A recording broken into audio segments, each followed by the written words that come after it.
जी हाँ दोस्तों, सभी को नमस्कार। मेरे चैनल में आप सभी को स्वागत है। देखिए, आज सभी को आप लोग के लिए हिंदी व्याकरण का क्वेश्चन लेकर आया हूँ, जो बहुत ही इम्पोर्टेंट है। ठीक है? हिंदी किस भाषा परिवार की भाषा है? हिंदी किस भाषा परिवार की भाषा है? तो भारूपीय परिवार। हिंदी किस भाषा परिवार की भाषा है? तो भारूपीय परिवार में।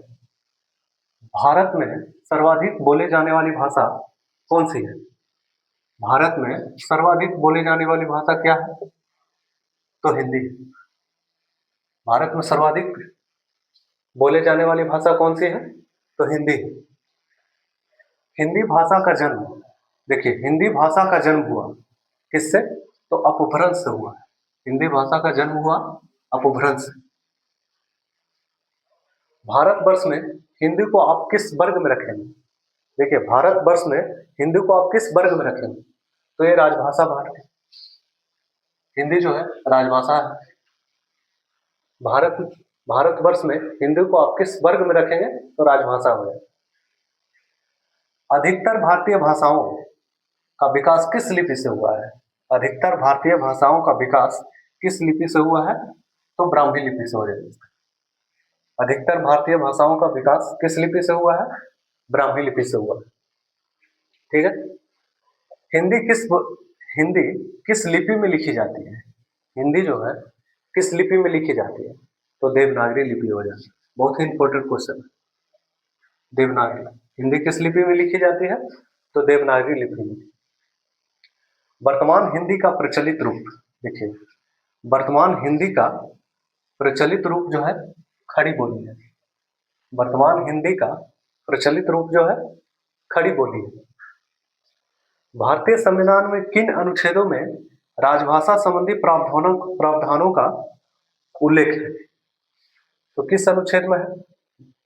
भारतीय संविधान में किन अनुच्छेदों में राजभाषा संबंधी प्रावधानों का उल्लेख है? तो ये अनुच्छेद 343 से 351,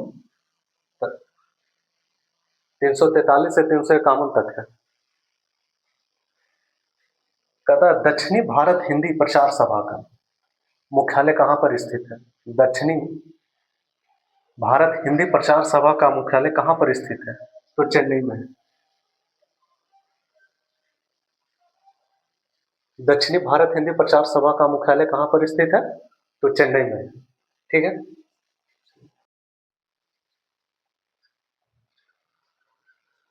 चलिए देखते हैं नेक्स्ट क्वेश्चन।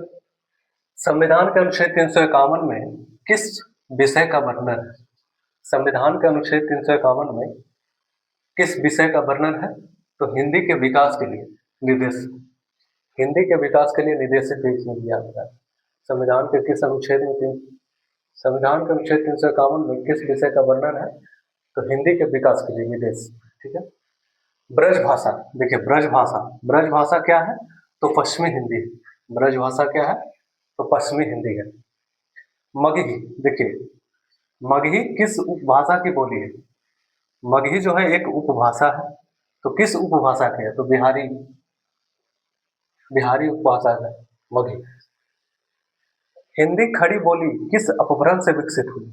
हिंदी खड़ी बोली, हिंदी खड़ी बोली किस अपभ्रंश से विकसित हुई है? तो सौर सैनी से, सौर सैनी से। ठीक है? भाषा के आधार पर भारतीय राज्यों की पुनः संरचना कब हुई? देखिए, भाषा भाषा के आधार पर भारतीय राज्यों की पुनः संरचना कब हुई? तो 1956 ईस्वी में। 1956 ईस्वी में भाषा के आधार पर राज्यों का गठन हुआ। देखिए, भाषाई आधार पर सर्वप्रथम किस राज्य का गठन हुआ? भाषाई आधार पर सर्वप्रथम किस राज्य का गठन हुआ? तो आंध्र प्रदेश। आंध्र प्रदेश पहला ऐसा राज्य है जो भाषा के आधार पर गठित हुआ।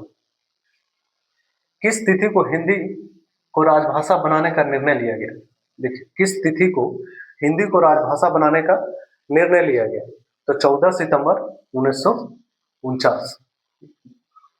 किस तिथि को हिंदी को राजभाषा बनाने का निर्णय लिया गया? तो 14 सितंबर 1949। बहुत ही इंपॉर्टेंट है। ठीक है? देखते हैं नेक्स्ट क्वेश्चन।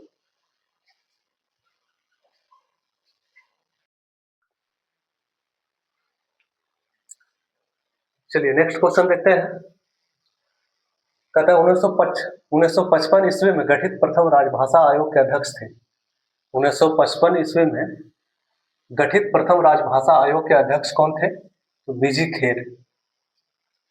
भारतीय संविधान की 8वीं अनुसूची में शामिल भाषाओं की संख्या, देखिए भारतीय संविधान की 8वीं अनुसूची में शामिल भाषाओं की संख्या कितनी है? तो 22। ठीक है। हिंदी की आदि जननी, हिंदी की आदि जननी जो है संस्कृत, संस्कृत से ही भाषा का विकास हुआ है। हिंदी की आदि जननी है संस्कृत। हिंदी दिवस किस दिन मनाया जाता है? भारत में जो है हिंदी दिवस जो है 14 सितंबर को मनाया जाता है। हिंदी दिवस किस दिन मनाया जाता है? 14 सितंबर को मनाया जाता है। ठीक है। देखिए वही है कि विश्व हिंदी दिवस, विश्व हिंदी दिवस कब मनाया जाता है? 10 जनवरी को मनाया जाता है।